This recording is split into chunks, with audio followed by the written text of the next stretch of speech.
ఈరోజు మనం social media గురించి, సోషల్ మీడియా సెలబ్రిటీల గురించి కొంత మాట్లాడుకుంటాము. ఎందుకంటే ఈ మధ్య ఈ బిగ్ బాస్‌లో పాల్గొన్నటువంటి కొంతమంది వ్యక్తుల వలన కొన్ని సమస్యలు తలెత్తడము, ముఖ్యంగా లా అండ్ ఆర్డర్ సమస్యలు కూడా తలెత్తాయని పోలీసులే తలపట్టుకున్నారు.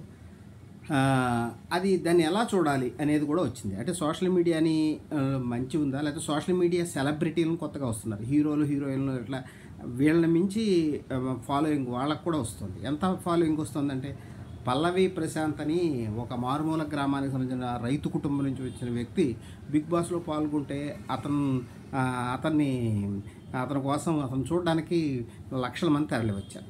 ఇదొక విషయం.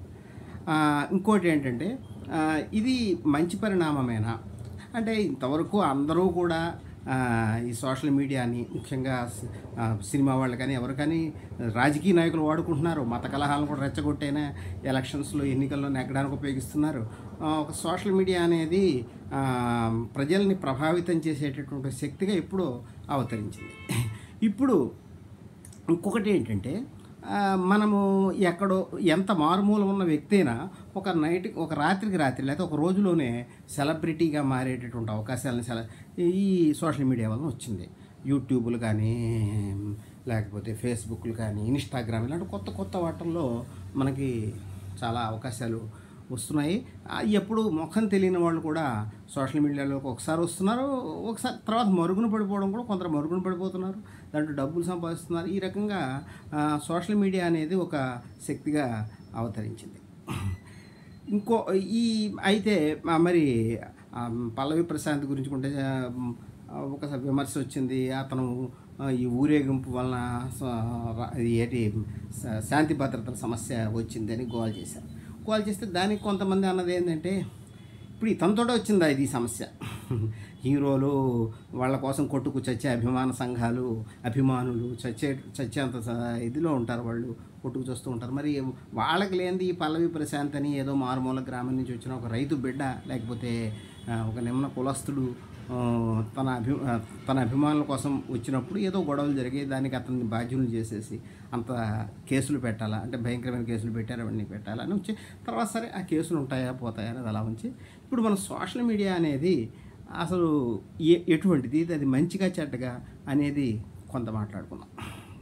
ఇప్పుడు ఒక విషయం ఏంటంటే, పత్రికలు వాటిలో రచనలు చేసే కాలం, లేకపోతే పత్రికల ద్వారా తమ అభిప్రాయాలని జనం వ్యక్తం చేసే కాలం అయిపోయి వీడియో అంటే దృశ్య మాధ్యమం వచ్చింది. దృశ్య మాధ్యమం టీవీలో అవన్నీ వచ్చాయి. అది అక్కడి నుంచి మళ్ళీ ఫోన్లోకి వచ్చేప్పటికి, ఫోన్లో అవన్నీ వచ్చాక ఆ దృశ్య మాధ్యమం అనేది మనకి ఎంత దగ్గర అయిపోయిందో అంత దగ్గర అయిపోయింది.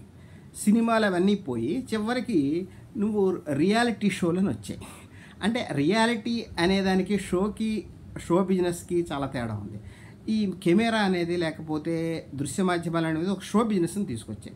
అంటే నువ్వు ఏం చెప్తున్నావు కంటే నువ్వు ఎలా కనపడుతున్నావు అనేది చాలా ముఖ్యంగా. మరి అందుకని రాజకీయ నాయకులు కూడా ఒక ఉద్వేగభరితంగా సినిమా యాక్టర్లాగా మాట్లాడటము అదంతా మొదలెట్టారు. అంటే హేతుబద్ధంగా మాట్లాడి మెప్పించడం కంటే కూడా ఒకసారి సెన్సేషనల్గా మాట్లాడాను. ఏ రకంగానైనా సరే నువ్వు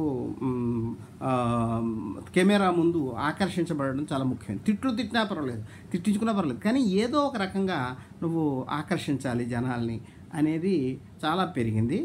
ఇంకోటి ఏంటంటే, మారుమూల గ్రామాల్లో ఎక్కడున్న వాళ్ళు కూడా అలా తమను ప్రూవ్ చేసుకోవాలి. ఇప్పుడు సోషల్ మీడియా అందరికీ అందుబాటులోకి వచ్చిన తర్వాత ప్రతివాడు తన అభిప్రాయాలను వ్యక్తం చేయొచ్చు. ఎవడో కవియో రచయితో ఎవడో ఒకడు ఉండడం కాదు, ఎవరైనా తమ అభిప్రాయాలను వ్యక్తం చేసే అవకాశం వచ్చింది. ఇది ఒక సువర్ణావకాశంగా కొందరు దళిత మేధావులు భావిస్తున్నారు.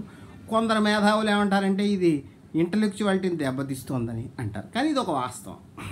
ఎంతటి వాస్తవం అంటే, నిన్ను నువ్వు వ్యక్తం చేసుకోకపోతే నువ్వు లేవు అన్నంతగా అయిపోయింది. నిన్ను నువ్వు అంటే వ్యక్తం చేసుకోవడం కంటే షో బిజినెస్, నిన్ను ప్రదర్శించుకోకపోతే నువ్వు నీ ఉనికే ఉండకుండా పోతుందని.